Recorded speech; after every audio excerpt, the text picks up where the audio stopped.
நீ உனக்கு நீடி ஆயுள் தாருன்னு கேட்கல. கேட்டிருந்தா ஆண்டவர் கொடுத்திருப்பார், எனக்கு நீடி ஆயுளை தாங்க. ஏன்னா ஆண்டவரே வந்து நின்று கேட்கிறா, உனக்கு என்ன விருப்பம் நீ கேளு, நான் தரேன்னு சொல்றார். எனக்கு நீடி ஆயுள் வேணும் ஆண்டவரே, கேட்டிருந்தா ஆண்டவர் கொடுத்திருப்பார்.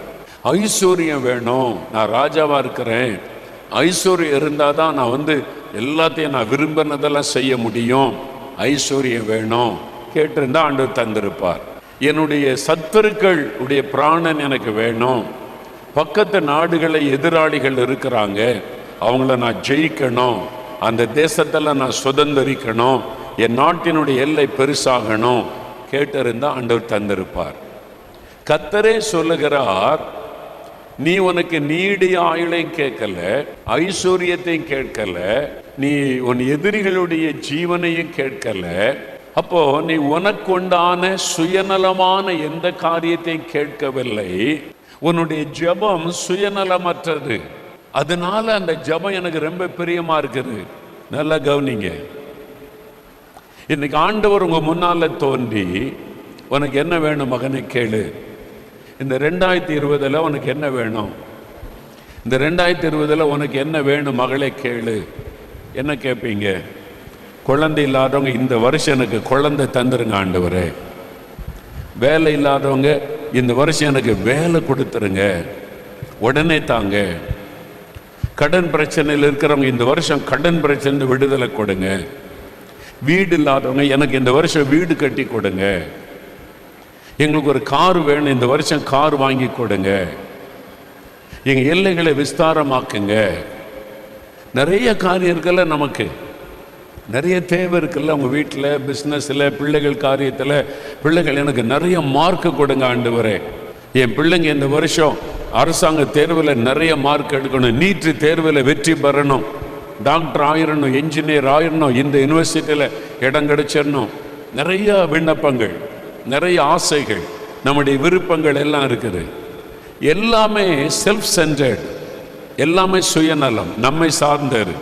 எனக்கு இது வேணும், எனக்கு இது வேணும், எனக்கு சுகம் வேணும், எனக்கு ஆசீர்வாதம் வேணும், என் பிள்ளைங்க வெற்றி பெறணும், எனக்கு குழந்தை வேணும், எங்கள் குடும்பத்தில் திருமணம் நடக்கணும், என் கடன் பிரச்சனை மாறணும், என் சபை வளரணும், என் ஊழியம் ஆசீர்வதிக்கப்படணும்.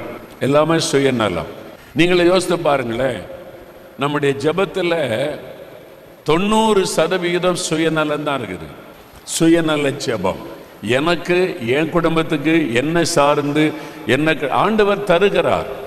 ஏன்னா என் நாமத்தில் எதை கேட்டாலும் செய்வேன்னு சொல்லி இருக்கிறார். சுகம் வேணும்னா சுகம் தருகிறார், விடுதலை வேணும்னா விடுதலை கொடுக்கிறார், வேலை வேணும்னா வேலை கொடுக்கிறார். அவருடைய சுபாவம் தகப்பனுடைய சுபாவம். நம்ம பிள்ளைகளாக நேசிக்கிறதுனால நம்ம கேட்கிறதை ஆண்டவர் தருகிறார். ஆண்டவர் மறுக்கிறதில்லை. ஆனால் ஆண்டவரை சந்தோஷப்படுத்துகிற ஒரு ஜெபம், ஆண்டவரை மகிழ பண்ணுகிற ஒரு ஜெபம், அது என்ன ஜெபம்? அதான் சுயநலம் இல்லாத ஒரு ஜெபம். சாலமோனுடைய ஜெபத்தில் சுயநலம் இல்லை. எனக்கு ஆயுசு நாளை கூட்டி கொடுங்க, நான் போகிற இடம்லாம் நான் வெற்றி பெறணும், எனக்கு ஜெயம் கொடுங்க, நான் செய்கிறதெல்லாம் வாய்க்கணும், வாய்க்க பண்ணுங்க, ஐஸ்வர்யத்தை கொடுங்க. இதெல்லாம் சுயநலமான காரியங்கள். அப்படி ஒன்றுமே சாலமோன் கேட்கவில்லை. ஆண்டவர் வந்து பிரத்யட்சமாக நின்று உனக்கு என்ன வேணும் கேளு மகனே நீ சொல்றார். அப்பா ஒரு ஜெபம் பண்ணுகிறார். அந்த ஜெபம் நல்லா கவனிச்சு பாருங்க. ஆண்டவரே, நீர் என்னை ராஜாவா வச்சிருக்கிறீங்க, இதெல்லாம் உம்முடைய ஜனம், இந்த முழு தேசத்தை நான் ஆளுகை செய்து இந்த மக்களை நீதியாய் நடத்துவதற்கு உம்முடைய ஜனம், உம்முடைய தேசம், அவங்களுக்கு என்னை ராஜாவாய் வைத்திருக்கிறீர். அந்த உம்முடைய ஜனத்தை நீதியின்படி நடத்தவும் நான் அவளை ஆளுகை செய்யவும் எனக்கு ஞானம் வேண்டும். அவன் கேட்கிற ஜெபத்தை நீங்க கவனித்தீங்கன்னா, தனக்கென்று சுயநலமாய் கேட்காதபடி கர்த்தரை மையமாய் வைத்து ஒரு ஜெபம் செய்கிறார். உம்முடைய ஜனத்தை ஆளுகை செய்ய எனக்கு ஞானம் வேணும். நான் தான் உலகத்துல சிறந்த ஞானியா இருக்கணும், என்னை பற்றி எல்லாரும் புகழணும், அந்த மாதிரி கூட அவர் கேட்கல. அதை தேவன் கொடுத்தார், அந்த புகழ்ச்சியை தேவன் கொடுத்தார். ஆனால் சாலமோன் ஜெபிக்கும் போது அந்த இருதயம் இல்லை. அவனுடைய இருதயத்தில் என்ன இருந்தது? இவங்கெல்லாம் கர்த்தருடைய ஜனம், அந்த ஜனத்தை வழிநடத்த எனக்கு ஞானம் வேண்டும். கர்த்தர் என் கையில கொடுத்திருக்கிற பொறுப்பை நான் சரியாய் செய்வதற்கு எனக்கு ஞானம் வேண்டும். அவன் கர்த்தரை முன்னிட்டு ஜெபம் செய்தான். கர்த்தரை மத்தியில வைத்தவன் ஜெபம் பண்ணினான். நீர் என்னை ராஜாவாய் வைத்திருக்கிறீர், உம்முடைய ஜனத்தை ஆளுகை செய்ய எனக்கு ஞானம் வேண்டும். நீர் என் கையில கொடுத்திருக்கிற பொறுப்பை நான் சரியாய் நிறைவேற்றி முடிக்க எனக்கு ஞானம் வேண்டும். அந்த ஜெபத்திலே சுயநலம் இல்லை, அந்த ஜெபத்திலே கர்த்தர் தான் முன்னிறுத்தப்படுகிறார். நல்ல கவனிங்க, தேவனை முன்னிறுத்தி அவன் ஜெபம் பண்ணுகிறான். உம்முடைய ஜனம், உம்முடைய தேசம், நீர் கொடுத்த பொறுப்பு, நான் அதை சரியா செய்வதற்கு எனக்கு ஞானம் கொடுங்க. அதுதான் ஆண்டவர் சந்தோஷப்படுத்தினார். உங்க ஜெபத்துல என்ன இருக்குது யோசித்து பாருங்க. பெரும்பாலும் நம்முடைய ஜெபத்துல சுயநலம் இருக்கிறார். நம்ம கொஞ்சம் யோசித்து பாருங்க. தேவன் விரும்புகிற மாதிரி ஜெபிக்க, அப்ப எப்படிங்க ஜெபிக்கிறாரு? குழந்தை வேணும், தேவை இருக்குல்ல. நல்ல கவனிங்க, அன்னாளுக்கு குழந்தை வேணும், நிந்தை, நெருக்கம். அவள் நெருக்கப்படுகிறாள், அவமானப்படுத்தப்படுகிறாள். சமுதாயத்தில் வாழ முடியல, யார் பார்த்தாலும் பரிகாசம் பண்றாங்க. அவள் கர்த்தரிடத்தில் ஜெபிக்கிறார். 1 சாமுவேல் 1ஆம் அதிகாரத்தில் பார்க்கிறோம். 10, 11, 12 அவள் மனம் கசந்து ஜெபிக்கிறார். ஜெபம் பண்ணும்போது என்ன சொல்றா பாருங்க. ஆண்டவரே, அடியாளுடைய சிறுமையை கண்ணோக்கி பார்த்து எனக்கு ஒரு ஆண் குழந்தை கொடுத்தால் அந்த குழந்தைய நான் ரொம்ப அழகா வளர்த்து நான் அவனை ஆசீர்வாதமா வச்சிருப்பேன், நான் ரொம்ப சந்தோஷப்படுவேன். அப்படி ஜெபம் பண்ணாளா? ஒரு ஆண் பிள்ளையை கொடுத்தால் அந்த பிள்ளையை உமக்கே தந்து விடுகிறேன். அந்த ஜெபத்தில் சுயநலம் இல்லை. அன்னாளுக்கு ஒரு பிரச்சனை, நிந்தை, நெருக்கம். அவளை அவமானப்படுத்துறாங்க, நிந்திக்கிறாங்க, காயப்படுத்துறாங்க. அந்த காயம் மாறினால் போதும். அதற்காக ஒரு குழந்தை ஆண்டவர் கொடுத்தால் அந்த குழந்தை நான் கர்த்தருக்கே கொடுத்து விடுகிறேன். எனக்கு 2 குழந்தை தாங்க, ஒரு குழந்தை உமக்கு தர்றேன், ஒரு குழந்தை நான் வளர்த்து கொள்றேன் அப்படின்னு அன்னாள் கேட்கவில்லை. ஒரு ஆண் பிள்ளை, குறிப்பா சொல்லுங்க, ஒரு ஆண் பிள்ளை. பெண் பிள்ளைன்னா கொடுக்க முடியாது, சர்ச்சில் வந்து ஊழியத்தில் விட முடியாது பெண் பிள்ளைகளை. ஆண் பிள்ளைன்னா தான் கொடுக்க முடியும். அதனால ஒரு ஆண் பிள்ளையை கொடுத்தால் அது உமக்கு தந்துடுறேன். உங்களுக்கு குழந்தை இல்லையா? நிந்திக்கிறாங்க, பரிகசிக்கிறாங்களா? நீங்க என்ன சொல்லுங்க? ஆண்டவரே, இந்த வருஷம் எனக்கு ஒரு குழந்தை தாங்க, அதை உமக்காக வளர்ப்பேன், உமக்காக படிக்க வைப்பேன். அந்த குழந்தைக்கு உண்மை பற்றி சொல்லி சொல்லி சொல்லி அந்த பிள்ளை படித்தாலும் வேலை செய்தாலும் உமக்கு சாட்சியாக இருக்கும்படி வளர்ப்பேன். என் குழந்தையில நீங்க மகிமைப்படும்படி வளர்ப்பேன். அதுக்கு எனக்கு ஒரு குழந்தை கொடுங்கன்னு கேளுங்க, கர்த்தர் தந்துருவாரு. உங்க ஜெபம் எப்படி இருக்கணும்? எனக்கு ஒரு பிஸ்னஸ் கொடுங்க, நான் வீட்டுக்கு மேலே வீடு கட்டிடுறேன், 2-3 கார் வாங்கி விட்டுக்கொள்றேன். எனக்கு ஒரு பிஸ்னஸ் கொடுங்க, ஆசீர்வதிங்க.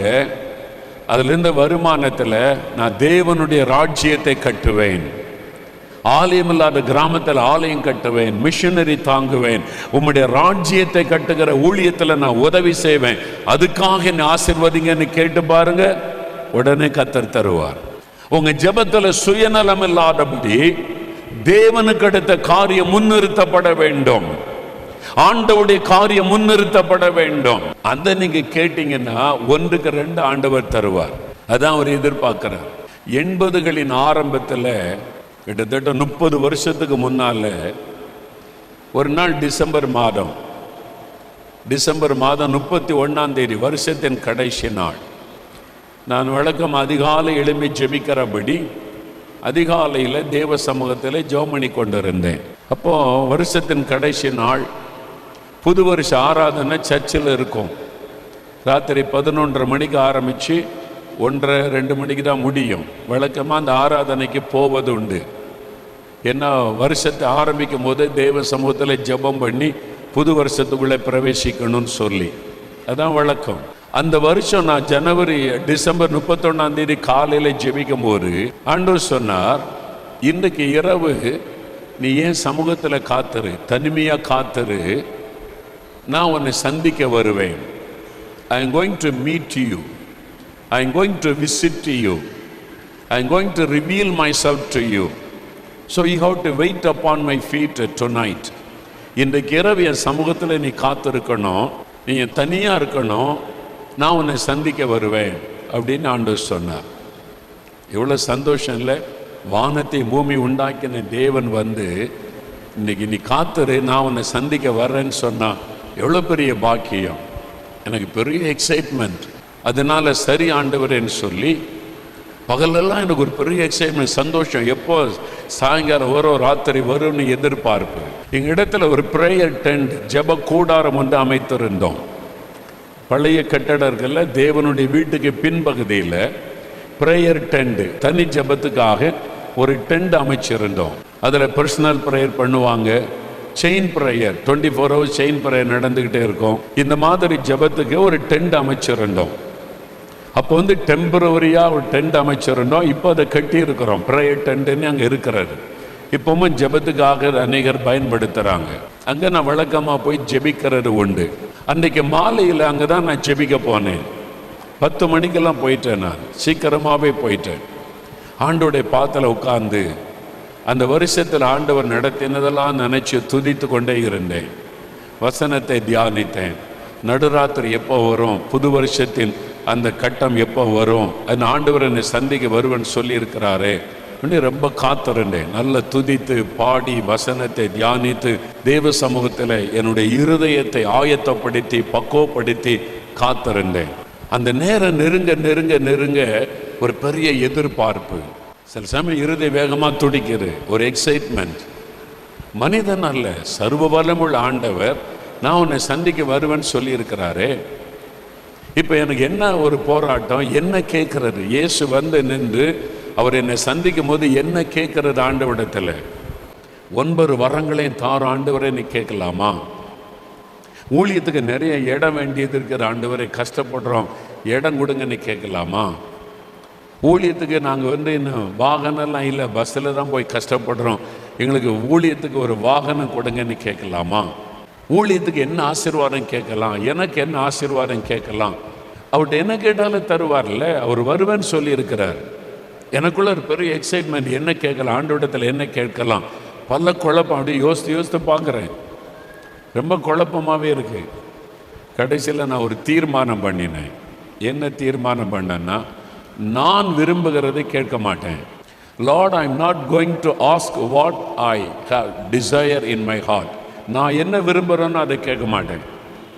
என் விருப்பம் வேண்டாம், நீங்கள் என்ன விரும்புகிறீங்களோ அதுக்காக நான் வேண்டுதல் செய்கிறேன், அப்படி ஜெபிக்கலாம் அப்படின்னு நானே முடிவு பண்ணேன். அந்த ஜெப நேரம், நடுஇரவு நேரம் நெருங்கி வருது. ஆண்டவர் என்ன விரும்புகிறாரோ அதுக்கு நான் ஜெபம் பண்ணுவேன்.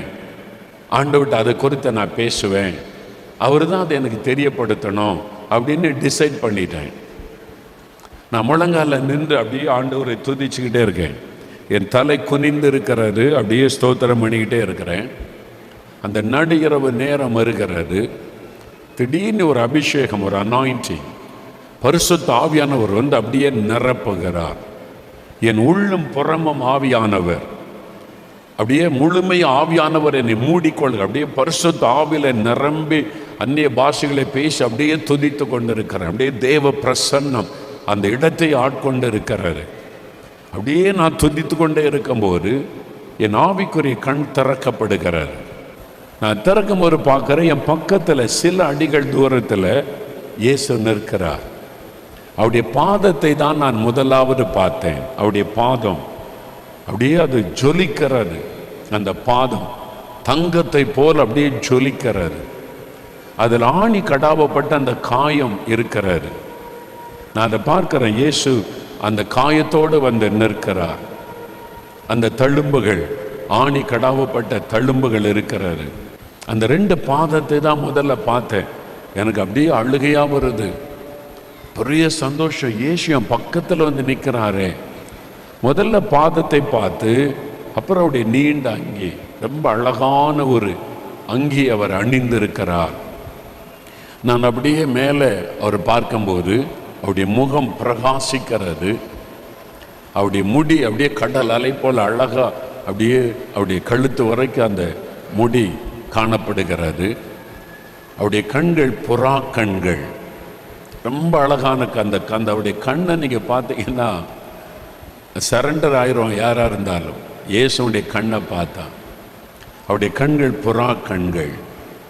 நான் அவருடைய கண்ணை பார்க்குறேன், அவருடைய கண்ணில் கண்ணீர் பெருக்கெடுத்து நிற்கிறார், அவருடைய கண்ணீர் தழும்பி நிற்கிறார். அப்படி மூடுனா கண்ணீர் வடிஞ்சிரும், அப்படி கண்ணீர் பெருக்கெடுத்து நிற்கிறார். துக்க முகத்தோட ஆண்டவர் நிற்கிறார். நான் அதிர்ச்சி அடைஞ்சிட்டேன், ரொம்ப சந்தோஷமா இயேசுவை பார்த்துட்டு அவர்கிட்ட பேச போறேன்னு முகத்தை பார்த்த உடனே துக்கமா, ஒரு மனிதன் சோகமா, உள்ளத்தில் தாங்க முடியாத ஒரு துக்கத்தை சுமந்து கொண்டிருந்த முகம் எப்படி இருக்கும், அந்த மாதிரி அவ்வளவு துக்கம், அந்த வேதனை, அப்படியே கண்ணில் கண்ணீர் பெருக்கெடுத்த சோகமா. அதை பார்த்த உடனே நான் அதிர்ச்சி அடைந்து விட்டேன். அதிர்ச்சி அடைந்து, ஏன் ஆண்டவரே நீங்கள் துக்கத்தோடு இருக்கிறீங்க? நான் சந்தோஷமாக இருந்தேன், இயேசு என்னை சந்திக்க வருகிறார், அவரை பார்க்க போகிறேன், கேட்கணும் அவர்கிட்டலாம் சொல்லி. ஆனால் அவர் துக்க முகத்தோடு இருந்தார். அப்போது ஏன் ஆண்டவரே நீங்கள் துக்க முகத்தோடு இருக்கிறீங்க? அப்போ ஆண்டவர் என்னோடு பேச ஆரம்பித்தார். ஆண்டவர் சொன்னார், நான் விரும்புகிறதுக்காக நீ ஜெபம் பண்ணுவேன்னு சொன்னல. ஆமாண்டவர், அதான் என் தீர்மானம். எனக்குன்னு ஒரு ஆசை இல்லை, எனக்குன்னு ஒரு விருப்பம் இல்லை. நீங்கள் ஆசைப்படுறதான் எனக்கு ஆசை, உங்கள் விருப்பம் தான் என் விருப்பம். நீங்கள் விரும்புகிறதற்கு நான் விண்ணப்பம் பண்ணுறேன். அப்போ ஆண்டவர் சொன்னார், இந்திய தேசத்தை பார், உன்னுடைய தேசம், உன்னுடைய மக்கள், அவங்களை பார், கண்ணை ஏறெடுத்து பார், உன் ஜனங்க எப்படி இருக்கிறாங்க. நீ ஒரு காலத்தில் எப்படி இருந்த? கற்பனை தெய்வங்களை வணங்கி கொண்டு, தெய்வம் அல்லாதவளை தெய்வம்னு நம்பி எதையோ நீ வணங்கி, நீ மெய்யான ஆண்டவராகி என்னை அறியாமல் இருந்தாய். உனக்கு என்னை நான் வெளிப்படுத்தி உன்னை ரட்சித்து என் ஊழியக்காக நான் மாற்றி இருக்கிறேன். இன்னைக்கு இந்த தேசத்தில் பாவத்துக்குள்ளும் சாபத்துக்குள்ளும் அழிந்து கொண்டிருக்கிற ஆத்துமாக்கள், கோடிக்கணக்கான மக்கள். ஒரு காலத்தில் நீ எப்படி இருந்தியோ அப்படியே இன்னைக்கு கோடிக்கணக்கான மக்கள் அறியாமையினால அவங்க அழிந்து கொண்டிருக்கிறாங்க. இந்த மக்களுக்காக நான் பரிதவிக்கிறேன், இந்த மக்களுக்காக நீ ஜெபம் பண்ணுவாயா என்று ஆண்டவர் கேட்டார். அதுதான் ஆண்டவருடைய உள்ளத்தில் இந்த பாரம், அதுதான் ஆண்டவருடைய உள்ளத்தில் இந்த விருப்பம். அழிந்து கொண்டிருக்கிற அந்த மக்களுக்காக நான் ஜெபிக்கணும், அதான் அவருடைய விருப்பம். அந்த அறிந்த உடனே என் கண்ணிலேருந்து தாரை தாரையாய் கண்ணீர். நான் ஜெபிக்கிற ஆண்டவரே, அதுதான் உங்க பாரம், அதுதான் உங்களுடைய விருப்பம். நான் ஜெபிக்கிறேன் என் மக்களுக்காக, என் ஜன ரட்சிக்கப்பட நான் ஜெபிக்கிற ஆண்டவரே. அழுத நான் ஜெபிச்ச ஆண்டவரே, என் ஜன ரட்சிக்கப்படணும், என் இந்திய மக்கள் ரட்சிக்கப்படும், அறியாமல் இருக்கிற என் ஜனங்களுடைய மனக்கண் திறக்கப்படும். தெய்வம் அல்லாததெல்லாம் தெய்வம் நீ நம்பி ஏமாந்து கொண்டிருக்கிற என் ஜனம், செத்து போய் கல்லறைக்கு போகிற மனுஷனை கூட கடவுள் நீ நம்பி ஏமாந்து கொண்டிருக்கிற என் ஜனம் ரட்சிக்கப்படும். எனக்கு உங்களை வெளிப்படுத்தினீங்களே சொல்லி நான் ஜெபிக்க ஆரம்பிச்சோன்னே கண்ணில் கண்ணீர் வடிய ஆரம்பித்தேன். அவருடைய பாதத்தில் இந்த கண்ணீர் விழுந்தார். சுமார் அரை மணி நேரம் நான் ஏங்கி அழுது ஜெபிச்சுக்கிட்டே இருக்கிறேன். அவர் அங்குதான் நிற்கிறார், அந்த ஜெபத்தை கவனித்து கொண்டே இருக்கிறார். அந்த ஜெபத்தை அவர் ஏற்றுக்கொள்ளுகிறார். அவர் நின்று கவனிக்கிறார். அரை மணி நேரம் நான் கண்ணீர் சிந்தி அழுது நான் முடித்தேன். அப்போ நிமிர்ந்து பார்த்தபோது அவர் என்னை பார்த்து சொன்னார், எனக்கு பிரியமான ஒரு ஜெபத்தை நீ செய்ததுனால இந்த நாள் முதல் நான் உனக்கு ஆத்துமாக்களை கொள்ளை பொருளாய் தருவேன். அதான் எனக்கு கொடுத்த வாக்குத்தத்தம். நீ போகிற இடமெல்லாம் உனக்கு ஆத்துமாக்களை கொள்ளை பொருளாய் தருவேன். அதான் ஆண்டவர் வாக்கு கொடுத்தார். ஆத்துமாக்களை கொள்ளை பொருளா உனக்கு தருவேன். நீ எங்க போனாலும் உன் மூலமாய் ஆத்துமாக்கள் ரட்சிக்கப்படுவாங்க. நீ சொல்லுகிற வார்த்தையின் மூலமாய் அந்த ஆத்துமாக்களை உனக்கு தருவேன்னு சொல்லிட்டு அதன் பிறகு ஆண்டவர் இந்த ஊழியத்தை நான் ஆசீர்வதிப்பேன். கேட்காத ஆசீர்வாதத்தையும் ஆண்டவர் கொடுத்தார். ஆண்டவரை மகிழ பண்ணின ஒரு ஜெபம். நாம் விரும்பி நிறைய கேட்கலாம் ஆண்டவரிடத்தில், அது தாங்க, இதை தாங்க, இதை செய்யுங்க, அதை செய்யுங்க. ஆண்டவருடைய நம்மளுக்கு தகப்பனா இருக்கிறதுனால என் பிள்ளைங்க கேட்குறாங்கன்னு செய்திருவார். ஆனால் தகப்பனுடைய விருப்பம் என்னன்னு அறிந்து நம்ம கேட்கும்போது ஆண்டோடைய உள்ள மகிழுகிறார். சாலமோனுடைய ஜெபம் தேவனை மகிழ பண்ணினர். உகந்த விண்ணப்பம், எவ்வளோ ஒரு உகந்த ஒரு விண்ணப்பத்தை அவன் செய்தான் என்று ஆண்டவர் மகிழ்ச்சி அடைந்தார். உங்க ஜெபத்தில் சுயநலம் மட்டும்தான் இருக்குதா? உங்க ஜெபத்தில் தேவனுடைய ராஜ்யத்தை குறித்து இருக்கிறதா? உங்க ஜெபத்தில் தேவனுடைய விருப்பத்தை நிறைவேற்றுவது இருக்கிறதா? உங்க ஜெபத்தில் தேவன் விரும்புகிற மாதிரி காரியம் இருக்கிறதா? யோசித்து பாருங்க. சுகத்தை கேட்டா சுயநல ஜெபம் தானே? இல்லை. நீங்க சொல்லுங்க, ஆண்டவரே எனக்கு நீங்க சுகம் கொடுங்க, நான் உங்களை மகிமைப்படுத்துவேன், நான் போய் 4 பேருக்கு இயேசுவை பற்றி அறிவிப்பேன், சுவிசேஷத்தை சொல்லுவேன், அதுக்காக எனக்கு சுகம் கொடுங்கன்னு சொல்லுங்க.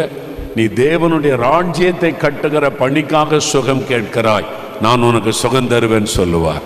என் ஆசீர்வதிங்க, நான் உங்களுடைய ராஜ்யத்தை கட்டுகிற பணிக்கு உதவி செய்வேன். ஒரு 30 வருஷத்துக்கு முன்னால ஒரு பிஸ்னஸ் மேனை நான் சந்தித்தேன். தொழில் அதிபர், எங்கள் ஊர் பக்கம் உள்ள கிராமத்தை சார்ந்தவர்.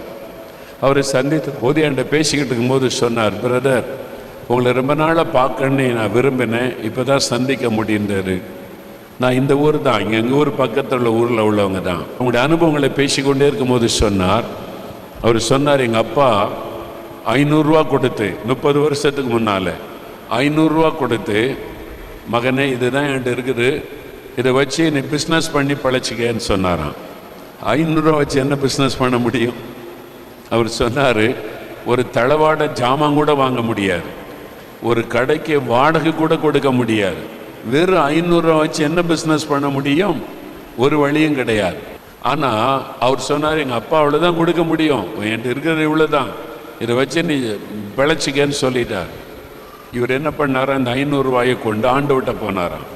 அவர் சொன்னார், ஆண்டவர்கிட்ட போனேன் பிரதர், ஆண்டவருடைய பாத்தில் வச்சு சொன்ன, ஆண்டவரே என்ன ஆசீர்வதிங்க, நீங்கள் என்ன ஆசீர்வதிச்சு உயர்த்தினீங்கன்னா நான் சர்ச்சு கட்டி கொடுப்பேன், மிஷினரி அனுப்புவேன், உங்கள் ஊழியத்தை தாங்குவேன், உங்களுடைய ராஜ்யம் விருத்தியாக நான் உதவியாக இருப்பேன், என்ன ஆசீர்வதிங்கன்னு சொன்னாராம்.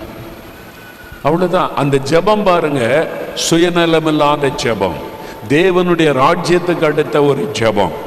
நீங்க என்ன ஆசீர்வதிங்க, நான் சர்ச்சு கட்டி கொடுக்க, மிஷினரி அனுப்புறேன், உங்களுடைய ஊழியத்துக்கெல்லாம் உதவி செய்கிறேன், சுவிசேஷம் அறிவிக்க நான் உதவி செய்கிறேன், அதான் ஜெபம். அவர் சொன்னார், பிரதர் கர்த்தர் அற்புதமாக எங்களை ஆசீர்வதித்தார். இன்றைக்கு ஒவ்வொரு மாதமும் தசமபாக மாத்திர 2 லட்சம் ரூபாய் நான் கர்த்தருக்கு கொடுக்கிறேன். தசமபாக 2 லட்சம் நான் கர்த்தருக்கு கொடுக்கிறேன்.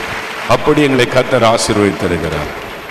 நீ கற்பனை பண்ணி பாருங்க, எப்படி ஆசீர்வாதம், எப்படிங்க இவ்வளோ ஆசீர்வாதம். வெறும் 500 ரூபா தான்.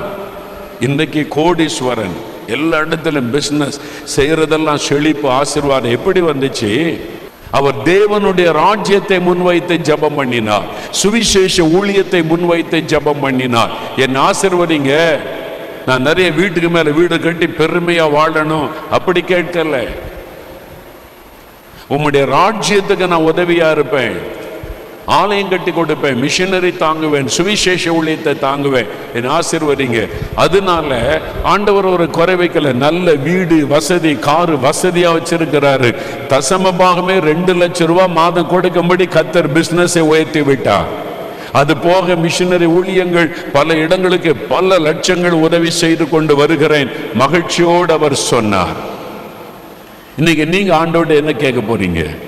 இன்னும் சுயநலமா தான் ஜெபிக்க போறீங்களா, அல்லது தேவனுடைய ராஜ்யத்தை முன்வைத்து கர்த்தர் விரும்புகிறபடி ஜெபம் பண்ணுவீங்களா? கர்த்தர் விரும்புகிறபடி நீங்க கேட்க பழகி கொள்ளுங்க. தேவனுடைய ராஜ்யத்துக்கு அடுத்த காரியத்தை முன்வைத்து ஜெபிக்க பழகி கொள்ளுங்க. அதான் நான் சொன்னேன், குழந்தை இல்லையா, உமக்காக வளர்க்க எனக்கு குழந்தை தாங்கன்னு கேளுங்க, கர்த்தர் தந்துருவார். நீர் விரும்புகிறபடி அந்த குழந்தையை வளர்ப்பேன், நான் விரும்புகிறபடி வளர்க்க மாட்டேன். நீர் விரும்புகிறபடி உமக்காக வளர்ப்பேன். அது படித்தாலும் உமக்காக, வேலை செய்தாலும் உமக்காக, ஊழியத்துக்கு வேணும்னு கேட்டா நான் தந்துருவேன். உம்முடைய விருப்பம் நிறைவேறுவதற்கு எனக்கு ஒரு குழந்தை கொடுங்கன்னு கேளுங்க, ஆண்டவர் தந்துருவார். ஆண்டவர் உமக்கு சாட்சியா இருக்க எனக்கு ஒரு வேலை கொடுங்க. நீங்க வேலை கொடுத்தா உம்முடைய ஊழியத்தை நான் தாங்குவேன், சுவிசேஷத்தை அறிவிப்பேன், உம்முடைய ராஜ்ய கட்டுகிற பணிக்கு நான் உதவியா இருப்பேன், எனக்கு ஒரு வேலை கொடுங்க. கட்டாய ஆண்டவர் தருவார். என் பிசினஸ் ஆசீர்வதிங்க, நான் சுவிசேஷ ஊழியத்திற்கு உதவியா இருப்பேன், உம்முடைய ராஜ்யம் கட்டப்பட உதவியா இருப்பேன், ஒப்பு கொடுங்க, பிசினஸ் ஆசீர்வதிக்கப்படும். எல்லாமே அதை சம்பந்தப்பட்டது. முதலாவது தேவனுடைய ராஜ்யத்தை தேடுங்கள், எல்லாம் கொடுக்கப்படும். நான் அப்படிதான் சொல்லுவேன், ஆண்டவரே இது உம்ம ஊழியம், இயேசுவுடைய ஊழியம், நீங்க ஆசீர்வாதமா நடத்துறீங்க, பல ஊழியங்களுக்கு எங்களை ஆசீர்வாதமா வச்சிருக்கிறீங்க, மிஷனரி ஸ்தாபனங்களுக்கு, பாஸ்டர்மார்களுக்கு, சுவிசேஷகர்களுக்கு, ஏழைகளுக்கு, இந்த பல ஊழியங்களுக்கு ஆசீர்வாதமா வச்சிருக்கிறீங்க. இன்னும் நீங்க ஆசீர்வதித்தா இன்னும் நிறைய சர்ச்சு கட்டி கொடுப்போம், இன்னும் நீங்க ஆசீர்வதித்தா இன்னும் நிறைய பாஸ்டர்மார்களுக்கு உதவி செய்வோம், இன்னும் நீங்க ஆசீர்வதித்தால் இன்னும் நிறைய கிராம ஊழியத்துக்கு உதவி செய்வோம், உம்முடைய ராஜ்யம் கட்டப்பட உதவி செய்வோம். அதுக்காக ஆசீர்வதிங்க. அப்படிதான் நான் ஜெபிக்கிறது உண்டு. தேவனுடைய ராஜ்யத்தை முன்வைத்து ஜெபிக்க பழகி கொள்ளுங்க. ஒரு சுயநலமில்லாத ஜெபம், தேவனுக்கு அடுத்த காரியத்துக்கு முக்கியத்துவம் கொடுக்கிற ஒரு ஜெபம், அதுதான் உடைய நோக்கமா இருக்கணும். அதனால்தான் சாலமோனுடைய ஜெபம் தேவனை சந்தோஷப்படுத்திற்று, தேவனுக்கு உகந்த ஜெபம். அதனால ஆண்டவர் சொல்றாரு, முதலாவது ஆசீர்வாதம் அவன் கேட்ட ஆசீர்வாதம். ஆண்டவர் என்ன சொல்றார் பாருங்க, உனக்கு ஞானம். பாருங்க இந்த வசனத்தை வாசிப்போம். உன் வார்த்தைகளின்படி செய்தேன், ஞானமும் உணர்வும் உள்ள இருதயத்தை உனக்கு தந்தேன். இதிலே உனக்கு சரியானவன் உனக்கு முன் இருந்ததும் இல்லை, உனக்கு சரியானவன் உனக்கு பின் எழும்புவதும் இல்லை. உன் வார்த்தையின்படி செய்தேன். எவ்வளவு அழகான பதில் பாருங்க. ஆண்டவர் சொல்றார், சாலமோனே உன் வார்த்தையின்படி செய்தேன். ஒரு மனுஷனுடைய வார்த்தையை ஆண்டவர் அப்படியே நிறைவேற்றுகிறார், ஒரு மனிதனுடைய வார்த்தையை நிறைவேற்றுகிறார். உன் வார்த்தையின்படி நான் செய்தேன். சாலமோனே ஞானத்தை கேட்டல்ல, உன் வார்த்தையின்படியே செய்தேன். உனக்கு ஞானத்தையும் உணர்வுள்ள இருதயத்தையும் தருகிறேன். ஞானம் நமக்கு தெரியும், சாலமோனை போல ஒரு ஞானவான் அதற்கு முன்னும் இல்லை, அதற்கு பின்னும் எழுப்பினது இல்லை. அவர் எழுதின நீதிமொழிகள் இன்றைக்கு வரைக்கும் அநேகரோடு பேசுகிறாரு. அவர் எழுதின நீதிமொழிகள், ஞானமுள்ள மகன், ஞானமுள்ள மகன், எதை சம்பாதிக்காவிட்டாலும் ஞானத்தை சம்பாதித்துக்கொள். நிறைய நீதிமொழிகளை அவர் எழுதி கொண்டே இருக்கிறார். ஞானத்தினாலே வீடு கட்டப்படும் என்பதை அவர் எழுதி வைத்திருக்கிறார். ஞானம் எவ்வளவு அவசியம் என்பதை எழுதுகிறார். ஞானம் அது தேவனிடத்திலிருந்து வருகிறார். அறிவு, நம்ம நிறைய புஸ்தகங்களை வாசிப்பதனால் அறிவு வரும். சயின்ஸை பற்றி வாசித்தீங்கன்னா சயின்ஸை பற்றி அறிவு வரும். ஒரு வரலாறை பற்றி நீங்க நிறைய வாசித்தா வரலாறுகளை பற்ற அறிவு உங்களுக்கு உண்டாகும். விளையாட்டை பற்றி நிறைய வாசித்தீங்கன்னா அதை பற்றி அறிவு உங்களுக்கு உண்டாகும். ஞானம் என்பது தேவனிடத்திலிருந்து வரக்கூடியது, அது ஆண்டவர் தான் தர முடியும். ஆண்டவர் இந்த ஞானத்தை சாலமோனுக்கு அளவில்லாமல் கொடுத்துட்டார். உனக்கு முன்னால பின்னால இந்த மாதிரி ஞானவான் யாரும் இருப்பதில்லை என்று ஆண்டவர் சொல்லி சாலமோனுடைய ஞானம் உலக புகழ் பெற்று விட்டார். ஷேபா தேசத்தின் ராணி அவனுடைய ஞானத்தை குறித்து கேள்விப்பட்டு அதை நேரில் பார்க்க வந்து விட்டாள். பல ராஜாக்கள் காத்திருந்தாங்க சாலமோனுடைய ஞானமுள்ள வார்த்தைகளை கேட்பதற்காக. அவ்வளவு பெரிய ஞானத்தை கர்த்தர் கொடுத்து விட்டார்.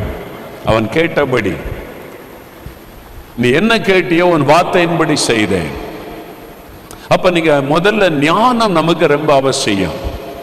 நல்ல கவனிங்க, புத்தி உள்ள ஸ்திரீ தன் வீட்டை கட்டுகிறாள்.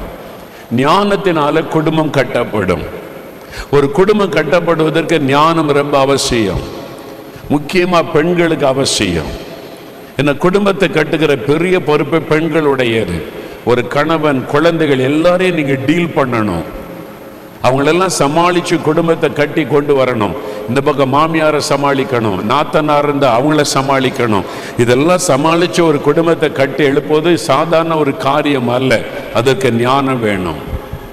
ஆண்களுக்கும் ஞானம் வேணும். ஒரு குடும்பத்தை சமாதானமா ஆசீர்வாதமாய் நடத்துவதற்கு ஞானம் அவசியம். இந்த ஞானம் இல்லாததுனால நிறைய பேர் குடும்பத்தை இடித்து கொண்டு இருக்கிறாங்க. நிறைய பெண்களே குடும்பத்தை இடிக்கிறாங்க. வசனம் சொல்லுது, புத்தி இல்லாத பெண் தன் குடும்பத்தை தன் கைகளினால் இடிக்கிறாள். அப்போ ஒரு குடும்பத்தை நடத்த ஞானம் வேணும். ஒரு பிசினஸ் நல்ல சக்சஸ்ஃபுல்லா நடத்தி ஆசீர்வாதமா நடத்துறதுக்கு ஞானம் வேணும். ஞானம் இல்லாம பிசினஸ் செய்ய முடியாது. நிறைய பேருக்கு ஞானம் இல்லாதனால பிசினஸ் எல்லாம் தோல்வி, கடன் பிரச்சனை, அந்த நஷ்டங்கள், இழப்புகள் ஞானம் இல்லாததுனால. ஒரு வேலையில நீங்க ஜெயம் பெறணுமானா ஞானம் அவசியம். அந்த வேலையில வெற்றி பெற்று நீங்க பதவி உயர்வு ப்ரொமோஷன் பெறுவதற்கு ஞானம் ரொம்ப அவசியம்.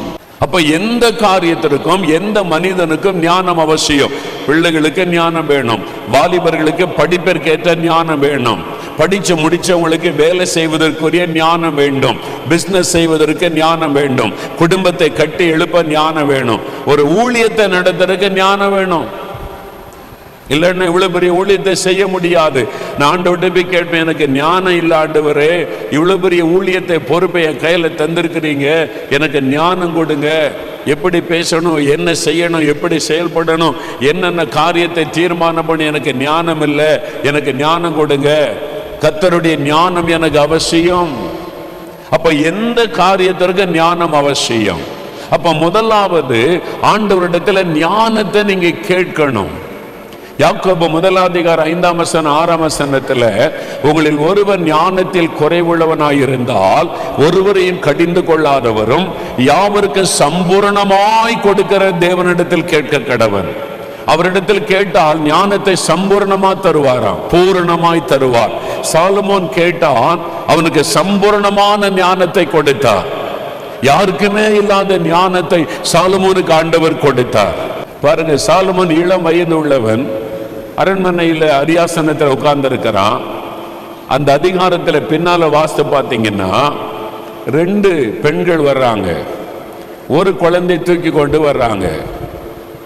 ஒரு டிஸ்பியூட் வருகிறார். ஒரு பெண் சொல்லுகிறாள், இது ஏன் குழந்தை, இவ குழந்தை இறந்து விட்டது, ராத்திரி படுத்திருக்கும் போது மேலே புரண்டு படுத்து குழந்தை இறந்துச்சு, ஏன் குழந்தை இவள் எடுத்துக்கொண்டாள், செத்து போன குழந்தைய என்கிட்ட கொண்டு போட்டுட்டா, நான் பார்க்கறது ஏன் குழந்தை இல்லை, உயிரோடு இருக்கிறதா ஏன் குழந்தை.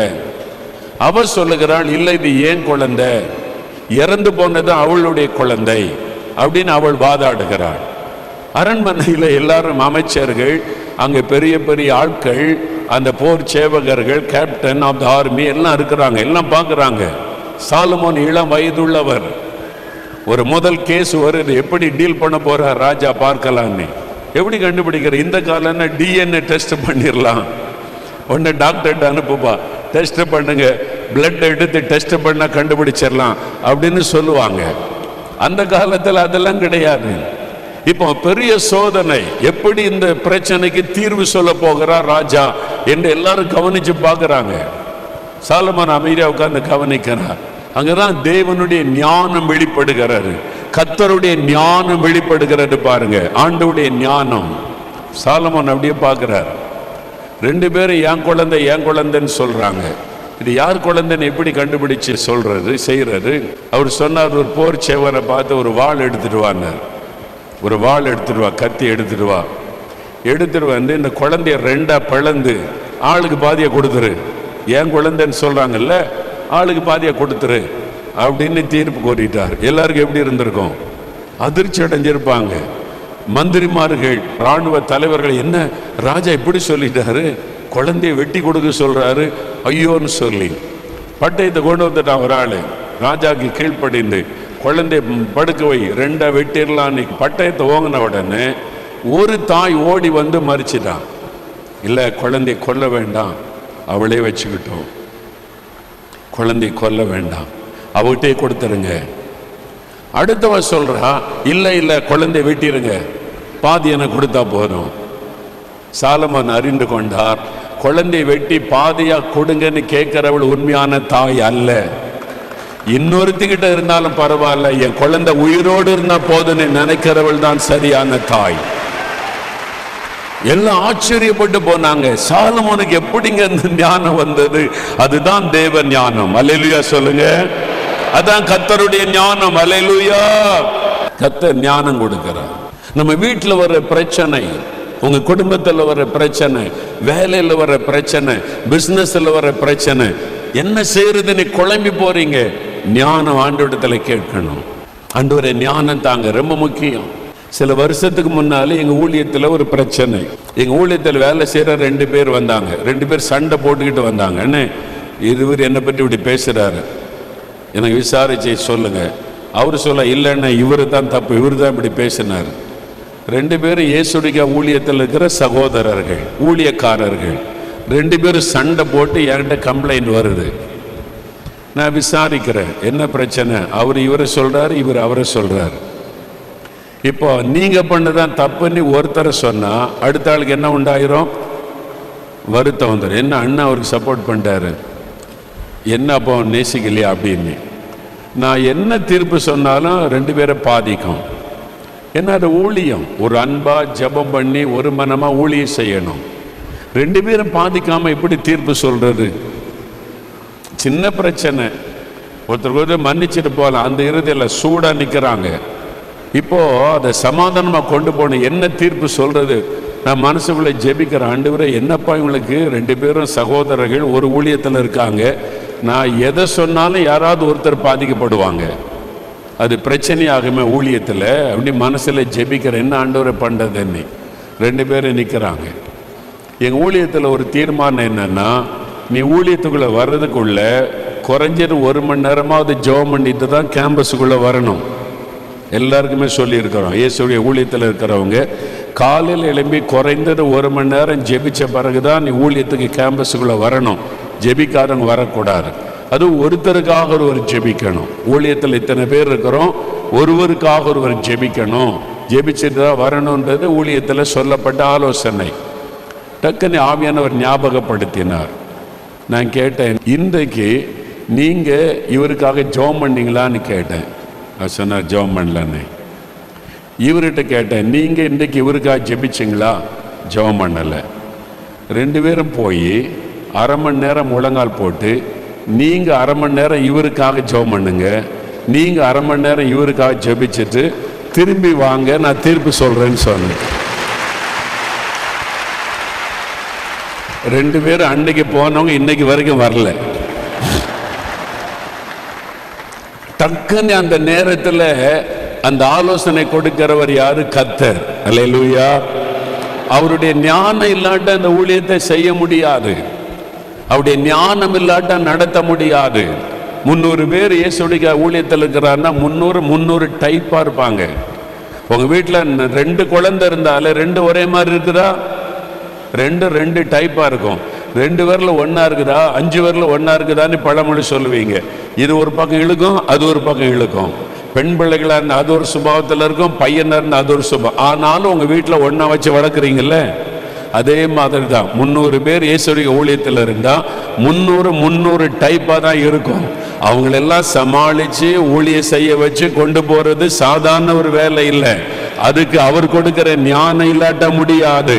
அதனாலதான் ஆண்டவரே உம்முடைய ஊழியத்தை நடத்துறதுக்கு எனக்கு ஞானம் கொடுங்க அப்படின்னு ஜெபிப்பாரு.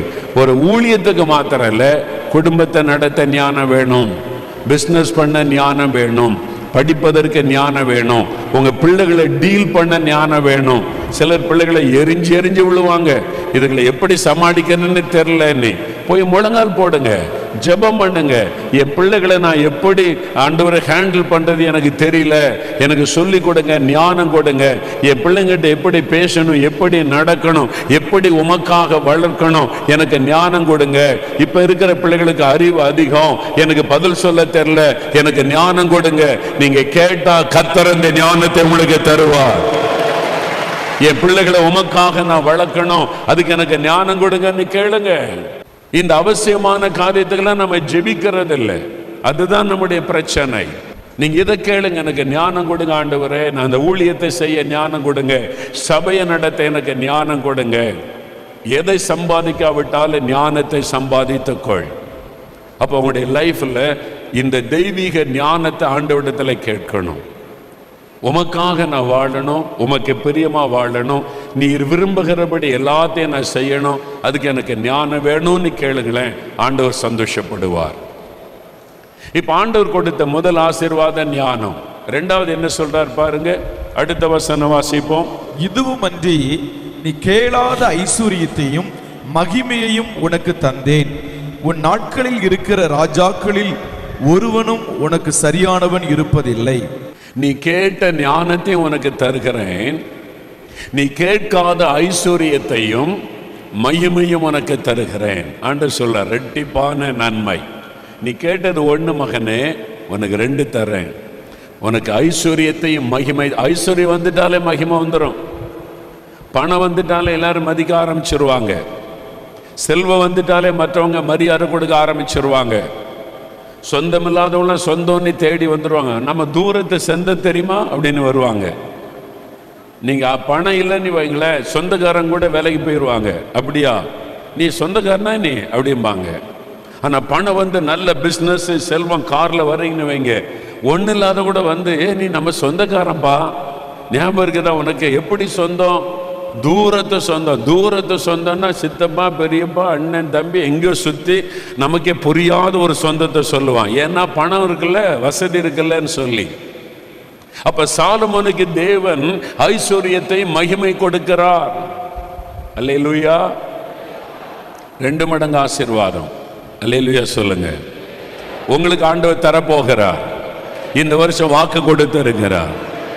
நீங்க ஞானத்தை கேளுங்க, தேவனுடைய காரியத்துக்கு முதலிடம் கொடுங்க. செல்வம் தேடி வரும், உங்க பின்னால வரும்.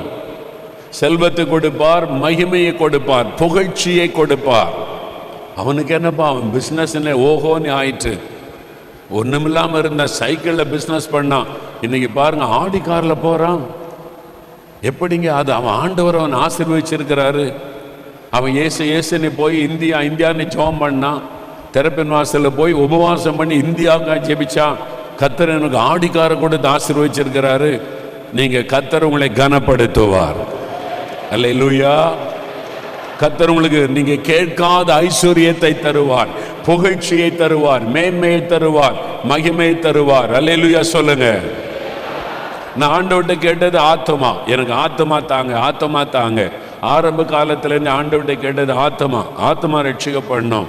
ஆண்டவர் எனக்கு ஆத்மா தருவன்னு வாக்கு பண்ணினார். பாருங்க, நான் கேட்காத இடத்தெல்லாம் தந்தார். அல்லேலூயா சொல்லுங்க. நான் எனக்கு இடம் தாங்க, தேவனுடைய கூடாரம் கட்டன்னு கேட்கவே இல்லை. இந்த இடம் பாருங்க, நான் தேவனுடைய கூடாரம் கட்டன்னு இடம் தாங்கன்னு கேட்கவே இல்லை ஆண்டவர்கிட்ட. நான் கர்த்தருக்கு முன்னால சொல்றேன், இன்னைக்கு இந்த இடத்துல இவ்வளவு பெரிய இடம், இவ்வளவு பெரிய ஃப்ரீயா இருக்குன்னு எனக்கு தெரியாத 4 மாடி கிராமத்தில் இருக்கிறேன்.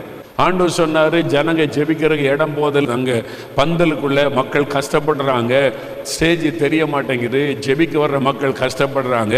அதனால ஒரு 50,000 பேர் ஃப்ரீயாக உட்கார்ந்து ஜெபிக்கிற மாதிரி ஒரு இடம் நீ கட்டணும் அப்படின்னு பேசினார். நான் சொன்ன, ஆளை விடுங்க சாமி, அதுக்கெல்லாம் கோடிக்கணக்கான பணம் ஆகும். அதில் போய் நான் முட்டி மோதி கஷ்டப்படுறதை விட இப்போ சுவிசேஷம் அறிவிக்கிறேன், மிஷினரி அனுப்புகிறேன், அதில் கவனம் செலுத்துகிறேன். அது போனால் பில்டிங்னு அதில் போய் கஷ்டப்பட வேண்டியது வரும். என் ஆளை விட்டுருங்க போதும். ஒரு வீடு தேவனுடைய வீடுன்னு கட்டி முடிக்கிறவங்கள ரொம்ப கஷ்டப்பட்டு போனேன். வேண்டாம் ஆண்டவரேன்னு சொன்னேன். ஆண்டவர் இல்லை, நீ பாரு செய். நான் முடியாதுன்ட்டேன். ஆண்டவர் பாருங்க, என்னடா இவன் சொல்கிறபடி செய்ய மாட்டேங்கிறான்னு சொல்லி நேர மெட்ராஸில் போய் ஒரு ஆள்கிட்ட பேசினார். நீ போ இப்படி இதை செய்யன்னு. அவர் வந்து இந்த இடத்தெல்லாம் பார்த்துருக்காரு. 4 மாடிக்கு அவருக்கு சம்பந்தமே இல்லை. அவர் கன்னியாகுமரிக்காரரு, மெட்ராஸில் இருக்கிறார். ஒரு நாள் என்னை பார்க்க வந்தார். என்ன பிரதர்னு கேட்டேன். 4 மாடியில் ஒரு 7.5 ஏக்கர் நிலம் இருக்குது. நான் வந்து அட்வான்ஸ்லாம் கொடுத்துட்டேன். அந்த இடத்த வந்து பாருங்க, அந்த இடத்துல பெரிய பில்டிங் கட்டினா ஜெபிக்கிற மக்களெல்லாம் கூடி வர நல்லா இருக்கும். நானே அட்வான்ஸ்லாம் கொடுத்துட்டேன், விலையெல்லாம் பேசி முடிச்சிட்டேன், நீங்கள் வந்து பாருங்கன்றார். என்னடா அது? அவர் சொல்ல அட்வான்ஸ் கொடுத்துட்டேன்றாரு. நான் தேடியாலே இல்லை, எனக்கு இடம் தாங்க ஆண்டவரே, பில்டிங் தாங்கலாம் கேட்கல. அவர் கூப்பிட்டு வந்து காமிக்கிறார். பாரு, நான் இந்த ஊர் சொந்தக்காரன், எனக்கு இவ்வளோ பெரிய இடம் இந்த இடத்துல இருக்குன்னு எனக்கு தெரில, இந்த வழியாக போகிறேன், அவ்வளோதான். அவர் கண்ணில் கர்த்தரை காமிச்சு இந்த அட்வான்ஸ் கொடுத்துட்டு, பிரதர் வாங்குற காசுலாம் உங்களுக்கு காசு யார் கேட்டா, எல்லாம் நீ கையெழுத்து மட்டும் போட வாங்கன்னாரு. அது பத்திரத்து கூட நானே காசு கட்டிட்டேன், வந்து கையெழுத்து போடுங்கன்னாரு. வெறும் கையெழுத்து போட்டு தான் இவ்வளோ பெரிய இடத்தை கர்த்தர் தந்திருக்கிறாரு. நான் ஆண்டவர்கிட்ட கேட்டது ஆத்துமா தான். இடம் பில்டிங்லாம் நான் கேட்கறதே கிடையாது, அவரே தருகிறார். அல்லேலூயா சொல்லுங்க. நீங்க எதுக்கு முக்கியத்துவம் கொடுக்கணுமோ அதுக்கு முக்கியத்துவம் கொடுங்க, மற்றதெல்லாம் பின்னால வந்துகிட்டே இருக்கும். ஆத்மா தாங்க. ஜெபிக்கிற மக்கள் எழும்பன மிஷினரி என்பன அதுதான் நாங்க ஜெபிச்சோம். கத்தர் இந்த இடம் நான் தேடி அலைஞ்சி பணம் கஷ்டப்பட்டு ஒண்ணும் பண்ணல, கத்தரை கொடுத்தார். ஆண்டு சொன்ன இடம் தந்துட்டல பில்டிங் கட்டு அப்படின்னார். இடம் தந்துட்டீங்க ஆண்டவரே, கட்டுறதுக்கு கோடிக்கணக்கு ஆகுமேன்னு கேட்டேன். ஆண்டவர் சொன்னாரு, நீ திறப்பின் வாசல் ஜெபத்தில் கூட அதுக்கு நீ காணிக்கை கேட்க வேண்டியதே வராது. நான் யார் யாருடைய உள்ளத்தில் ஏவுகிறேனோ அவங்க தன்னால கொண்டு வந்து தருவாங்க. நான் கட்டி முடிப்பேன், நீ உன் வேலையை பாருன்ட்டார்.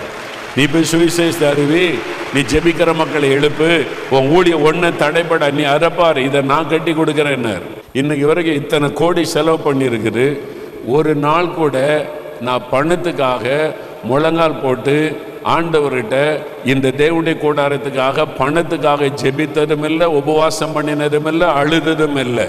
தன்னால நடக்குது. சிலர் கேட்பாங்க, எப்போ பிறந்த தேவனுடைய வீடு கட்டி பிரதிஷ்டை பண்ணுவீங்க? அது கட்டுறவங்கிட்ட தான் கேட்கணும்னு. கட்டுறவர்கிட்டயா? அப்போ நீங்கள் கட்டலை, நான் கட்டலை, அவர் கட்டிக்கிட்டு இருக்கிறாரு. எப்போ முடிச்சு கொடுக்குறாரோ அப்போ பிரதிஷ்டை, அவ்வளவுதான்.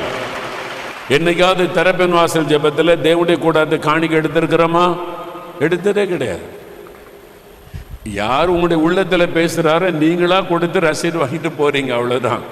நான் கேட்கல உங்கள்கிட்ட கொடுங்க கொடுங்க. நீ எங்கேயாவது காணிக்கை கேட்டேன்னா தங்க காணிக்கை போடுங்க, வெள்ளி காணிக்கை போடுங்க. என்னைக்காவது சொல்லியிருக்கேன்னா நீங்கள் சாட்சி. இந்த இடத்துல கேட்டிருக்கேன்னா அமெரிக்கா போகிறேன், இங்கிலாந்து போகிறேன், எங்கேயும் கேட்டது கிடையாது. தேவனுடைய கூடாரம் கட்டுறோம், எங்களுக்கு பண தேவை இருக்குது. அமெரிக்காவிலும் சொன்னதில்லை, நான் இங்கிலாந்துலேயும் சொன்னதில்லை, எந்த சிங்கப்பூர்லேயும் சொன்னதில்லை, எங்கேயும் கேட்டதில்லை. நான் போகிறதெல்லாம் ஆத்துமாக்களுக்காக. நான் சொல்லிட்டேன், ஆத்துமாவுக்காக தான் நான் ஊழியம் செய்ய போவேன், பணத்துக்காக போகிறதில்லை. நீங்கள் எது முக்கியத்துவமோ அதை தேடுங்க, மற்றது பின்னால் வந்துக்கிட்டே இருக்கும். அல்லேலூயா சொல்லுங்க. அப்போ எது முக்கியம்? ஆத்துமாக்கள். ஜெபிக்கிற மக்கள் எழும்பணும், எழுப்புதல் வரணும், அதான் முக்கியம். அதுக்கு தான் ஜெபம், அதுக்கு தான் கண்ணீர், அதுக்கு தான் முழங்காலம் முடக்கிறாரு. மற்றது தன்னால நடக்கும். அப்ப நீங்க கேட்காத ஐஸ்வர்யத்தை கர்த்தர் தருவார். நீங்க கேளுங்க, ஆண்டவரை நான் மிஷினரி அனுப்பணும், நான் வருஷத்துக்கு ஒரு சர்ச்சை கட்டி கொடுக்கணும், என் ஆசீர்வதிங்கன்னு சொல்லுங்க. உங்க வியாபாரம் செழிக்க ஆரம்பித்து விடும், உங்களுக்காக வேலைக்கு வழி திறந்து விடும், உங்களுடைய பிசினஸை கர்த்தர் ஆசீர்வதிக்க ஆரம்பித்து விடுவார். அப்ப 2 மடங்கு ஆசீர்வாதம். கேட்காத ஐஸ்வர்யத்தை ஆண்டவர் தருகிறார். ஆண்டவர் அவனுக்கு மகிமையை கொடுக்கிறார், புகழ்ச்சியை கொடுக்கிறார். உங்களை நீங்க வேலை செய்யற இடத்துல ப்ரமோஷன் கொடுத்து அவர் மேன்மைப்படுத்துவார். பிசினஸ் ஆசீர்வாதத்தை மேன்மைப்படுத்துவார். உங்களுடைய பிள்ளைகளை ஆசீர்வதித்து கனப்படுத்துவார். உங்களுக்கு இந்த வருஷத்துல வீடு கட்டி கொடுத்து உங்களை கனப்படுத்தி ஆசீர்வதிப்பார். நான் வட இந்தியாவில் சர்ச்சு கட்டி கொடுத்தேன், எனக்கு ஆண்டவர் வீடு கட்டி கொடுத்தா நீ மகிழுவீங்க. அல்லேலூயா சொல்லுங்க. அல்லேலூயா. நேற்றைக்கு ஒரு தாய் தகப்பன் ஒரு கிராமத்திலேருந்து வந்திருந்தாங்க. அவங்க சொன்னாங்க, இந்த ஐயாவை பார்த்ததில்லை, அவங்கள பார்க்கணுன்னு அவங்க மகக்கிட்ட சொல்லியிருந்தாங்க. எங்கே இருக்கணும்? ஒரு கிராமத்தில் இருக்கிற ஒரு ஏழை குடும்பம். அப்பா எங்கள் அம்மா அவங்கள பார்க்க விரும்புகிறாங்கன்னு அந்த மகள் சொன்னதுனால வர சொல்லுங்க, நான் பார்க்குறேன் அப்படின்னு சொல்லி நேற்றைக்கு அவங்க வந்தாங்க. காலையில் அருப்புக்கோட்டையிலேருந்து கிராமத்தில் இருந்து ஒரு தாயும் தகப்பனும், படிப்பறிவு இல்லாதவங்க, ஒரு சாதாரண வேலை செய்கிற மில்லில் அவர் வேலை செய்கிறாரு, சின்ன கொஞ்சம் நிலம் இருக்குது, கஷ்டப்பட்ட குடும்பம். அவங்க ஆண்டவர் மேலே வச்சிருந்த அன்பு விசுவாசம் ஆச்சரியப்பட வைத்தார். அவங்க கிறிஸ்துவ குடும்பத்தை சார்ந்தவங்க இல்லை, இயேசுவை அறிந்து கொண்டு ரட்சிக்கப்பட்டாங்க. அவங்கள்ட்ட கேட்டேன், எனக்கு இப்படி உங்களுடைய அனுபவங்கள்லாம் கேட்ட போது சொன்னாங்க, ஐயா இந்த இடம்லாம் எனக்கு தெரியாது, டிவியில் நீங்கள் பேசும்போதெல்லாம் நான் கேட்பேன், அந்த வசனங்கள் எனக்கு ஆசீர்வாதமாக இருக்கும் எங்கள் வீட்டில். அப்போ ஒரு நாள் ஒருத்தர் சாட்சி சொன்னாங்களாம். ஒருத்தர், இந்த தேவனுடைய கூடாரத்துக்கு நான் இவ்வளோ காணிக்க கொடுத்தேன், ஆண்டவர் எனக்கு இத்தனை லட்சத்தில் ஒரு வீடு கட்டி கொடுத்தார். இன்னைக்கு ஒரு சகோதரர் சாட்சி சொன்னார் பாருங்க. அதே மாதிரி ஒருத்தர் சாட்சி சொல்லியிருக்கிறாங்க டிவியில். அதை பார்த்த உடனே இவங்களுக்கு ரொம்ப நாளாக தங்களுக்கு ஒரு வீடு கட்டணும்னு ஆசை. சின்ன குடிசை வீடு, சின்ன வீட்டில் பிள்ளைகளை வச்சுக்கிட்டு ரொம்ப கஷ்டப்படுறாங்க, வசதி கிடையாது. ஆனால் வீடு கட்டணும், ஆண்டவர் தான் கட்டி தரணும். அப்போ அந்த சாட்சியை கேட்டவுடனே அவங்களுக்குள்ள ஒரு விசுவாசம், அப்போ நம்ம ஆண்டவருக்கு கொடுத்தா அவர் நமக்கு வீடு கட்டி தருவார். இந்த தேவனுடைய கூடாரம் கட்டிக்கிட்டு இருக்கிறாங்களே, அதுக்கு நம்ம கொடுக்கலான்னு ஏவப்பட்டாங்களாம். அவங்க சொன்னாங்களா, ஆண்டவரே அவங்க 5000 ரூபா கொடுத்துருக்குறாங்க, எனக்கு அவ்வளோ வசதியெல்லாம் கிடையாது, ஒரு 2000 ரூபா தர்ற ஆண்டவரே. கஷ்டப்பட்டு அதை சேர்த்துருக்குறாங்க. அந்த 2000 ரூபா பெரிய விஷயம். அப்போ 10 வருஷத்துக்கு முன்னால் அவங்களுக்கு பெரிய விஷயம். 2000 ரூபா கஷ்டப்பட்டு சேர்த்து இது எப்படி கூட 4 மாவடி எங்கே இருக்குன்னே தெரியாது. அவங்க வந்து கேட்டிருக்காங்க, 4 மாவடி எங்கே இருக்குது அப்படின்னு விசாரிச்சிருக்கிறாங்க. ஆளுக்கு ஒன்று சொல்லி எப்படியோ அங்கே கண்டுபிடிச்சி தூத்துக்குடி வந்து அங்கேருந்து பஸ் ஏறி நாசரேத் போகிற பஸ்ஸில் போனால் நீங்கள் இறங்கலான்னு சொல்லி அவங்க வந்து அப்போ அங்கே டென்ட்டில் பந்தலுக்குள்ளே ஜெபம் நடக்குது. அங்கே வந்துருக்குறாங்க. வந்து பின்னால் வந்து 2000 ரூபாய் கையில் வச்சுட்டு உட்காந்துருக்குறாங்க. அந்த கூட்டத்திலலாம் பார்த்துட்டு அவங்களுக்கு ரொம்ப சந்தோஷம். ஏசப்பா எனக்கு ஒரு வீடு கட்டி கொடுங்க, நாங்கள் ரொம்ப ஏழை குடும்பம், வசதியே கிடையாது, ஆனால் முக்கிய ஒரு தேவனுடைய கூடாரம் கட்டுறாங்களாமே, இந்த இடத்தெல்லாம் பார்த்துருக்காங்க. அப்போ பில்டிங் வேலை ஆரம்பிச்சிருக்கிறாரு. அப்போ வந்து 2000 ரூபா தான் என்கிட்ட இருக்கிறத நான் கொடுக்குறேன் அப்படின்னு சொல்லி வந்திருக்கிறாங்க. வந்து இந்த 2000 ரூபாய் கொடுத்துட்டு கூட்டத்தோடு கூட்டமாக வந்து பேசலாம் முடியாத ஐயா, கூட்டத்தோடு வந்து ஒரு ஜெபம் பண்ணிட்டு நான் போனேன். ஆண்டவர் பாருங்க, எனக்கு ஆண்டவர் லட்சக்கணக்கான ரூபாயில் வீடு கட்டி கொடுத்துட்டாரு. நாங்கள் இன்னைக்கு நல்ல பொது வீடு கட்டி சந்தோஷமாக இருக்கிறோம். எனக்கு ஏசப்பா ஒரு வீடு கட்டி கொடுத்துருக்குறாங்க. அவங்க சொன்னாங்க, அவங்க படிப்பறிவு இல்லை, ஆனால் ஆயேசு மேலே அவ்வளோ விசுவாசம். அந்த ஐயா படிப்பறிவு என்றார், வசனத்தை அப்படி சொல்கிறாரு, வசனத்தை மனப்பாடமாக சொல்லிக்கிட்டே இருக்கிறார். பிரசங்கத்தை கேட்டு கேட்டு அந்த வசனத்தை மனப்பாடம் பண்ணி கொள்ளுவாராம். அந்த வாக்கு தத்தத்தை ஏழை ஜனம் ஒரு கிராமத்துலேருந்து வந்தவங்க. ரொம்ப எனக்கு அவங்கள்ட்ட பேசுறது எனக்கு ரொம்ப சந்தோஷம். அவங்களுடைய விசுவாசம், ஆண்டவர் மேலே வச்சிருந்த அன்பு. 2000 ரூபா நான் காணி கொடுத்தேன், என்னால் முடிஞ்சது கஷ்டப்பட்டு கொண்டு வந்து கொடுத்தேன். ஆண்டவர் எங்களுக்கு வீடு கட்டி தந்தார் லட்சக்கணக்கான ரூபாயில். நான் சந்தோஷமாக இருக்கிறேன் ஐயான்னு சொல்லி.